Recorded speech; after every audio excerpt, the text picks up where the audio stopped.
He was not the strongest warrior in Israel, but no man alive could catch him when he ran. Asahel was one of 3 sons born to Zeruiah. His oldest brother Joab was already known throughout Israel as a feared commander, a man who led armies into a bloodshed battle. His other brother Abishai was known as a dangerous warrior in his own right, a man who fought without fear. Asahel grew up watching both of his brothers rise in reputation among David's men, hearing their names spoken with respect around the camp, and he wanted a name of his own among them. But Asahel's gift was different from his brothers. Nobody called him the strongest man in the army. Nobody called him the biggest. What set him apart from every other soldier was one simple fact: nobody could outrun him. The Bible describes him as being as fast on his feet as a wild gazelle out in the open field. From the time he was young, running was the one thing he could do better than anyone else around him, and he carried that speed with him as he grew older, all the way into David's army, where he took his place beside Joab and Abishai in the ranks. For years, Asahel served under his brother Joab, learning the ways of war. He waited for a moment that would let him prove himself the way his brothers already had. King Saul had died in battle against the Philistines. With Saul gone, Israel found itself without a king everyone agreed on. The tribe of Judah in the south moved quickly, anointing David as their king. But the rest of Israel's tribes in the north did not follow David right away.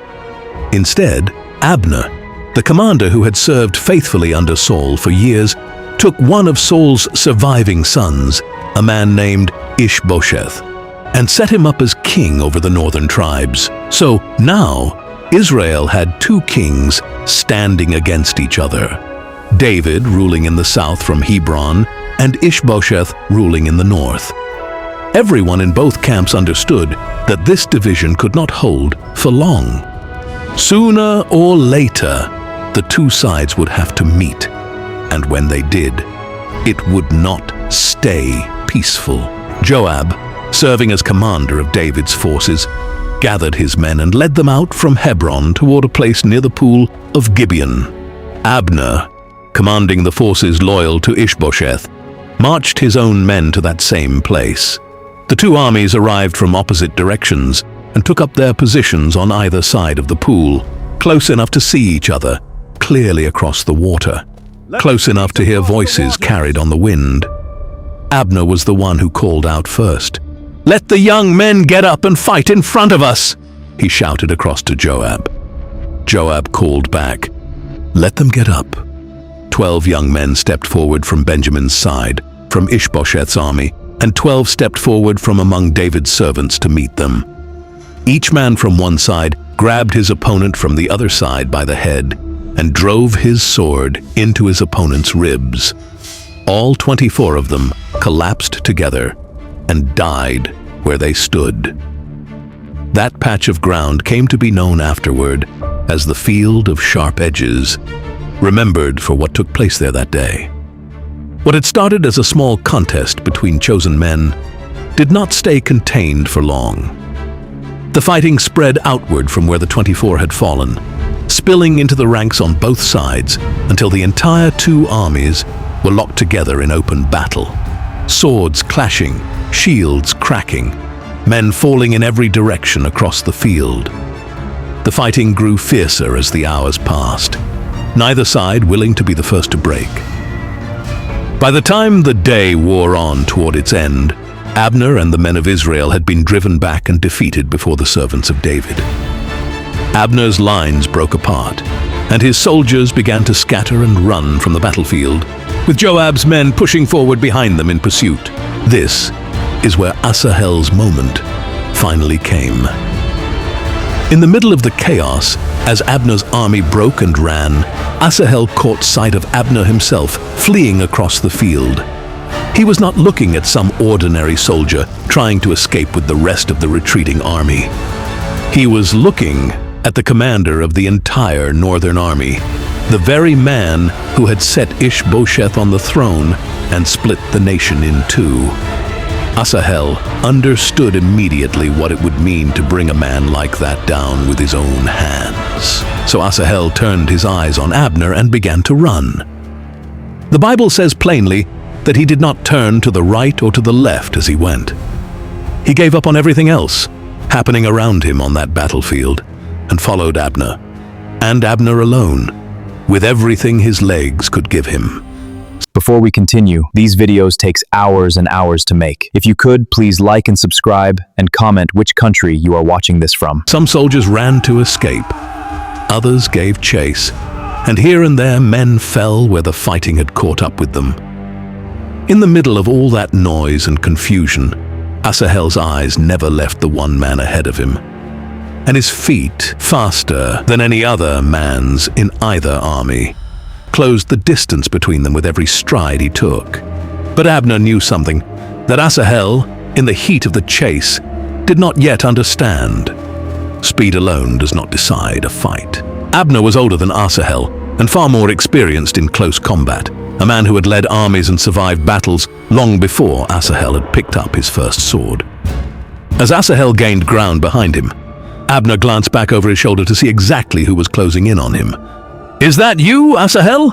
Abner called out, still running. "It is," Asahel answered, not slowing his pace at all. Abner tried to warn him away from what was coming. "Turn aside to the left or to the right," he said. "Take hold of one of the young men instead." In plain words, he was telling Asahel to stop chasing a commander he had no business fighting, and instead find some soldier closer to his experience. Asahel would not turn aside.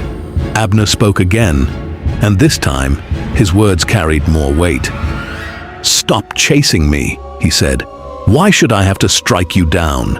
How could I ever look your brother Joab in the face again if I did?" These words revealed something important about Abner in that moment. He did not want to kill Asahel. He respected Joab, and he understood clearly that killing Joab's own brother would create a blood feud that would follow him for the rest of his life.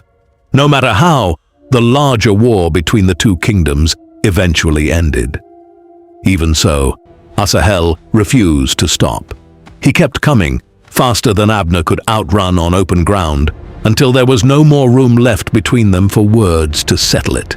As Asahel finally drew alongside him, Abner made his choice. He thrust the butt end of his spear backward without turning fully around, striking Asahel in the stomach. The spear drove all the way through his body and came out of the other side. Asahel fell to the ground, exactly where he was struck, and he died there, on the spot, the chase ending in an instant. Word of what had happened spread quickly through the rest of the retreating soldiers. They stood there instead, looking down at his body.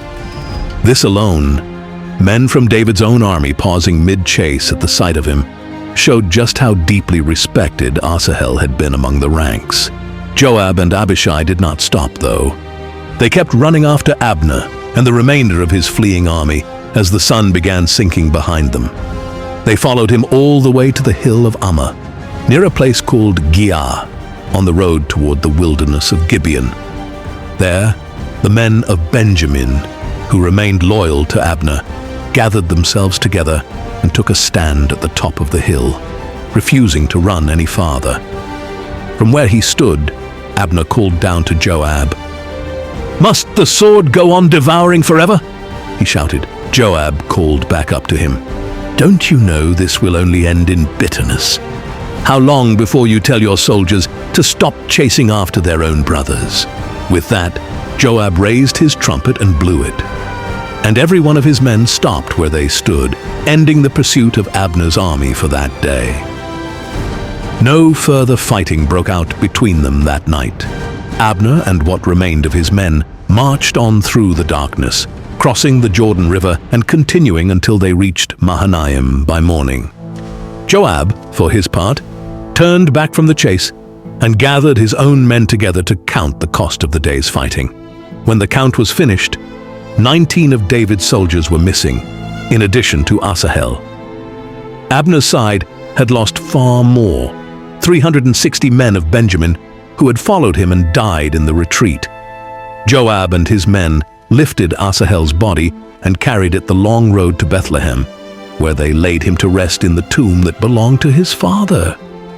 Then Joab gathered his men once more, and they marched through the remainder of the night, arriving back in Hebron. The war between the house of Saul and the house of David dragged on for a long time. After that, growing weaker on Abner's side and stronger on David's side, eventually Abner decided he had had enough of serving a weakening king. He sent word to David that he was ready to bring all of Israel's northern tribes over to him, ending the long division between the two kingdoms once and for all. Abner traveled to Hebron to meet with David face to face, and the two of them came to an agreement together. David held a feast for him, received him in peace, and sent him away in peace, believing that the long conflict between their two houses was finally coming to a close. But Joab had not forgotten what had happened to his brother. When Joab returned to Hebron from a raid and learned that Abner had come to the city and left again peacefully, he went straight to David and confronted him. "What have you done?" Joab demanded. "Abner came to you, and you let him go in peace? Now he's gone, free to do as he pleases."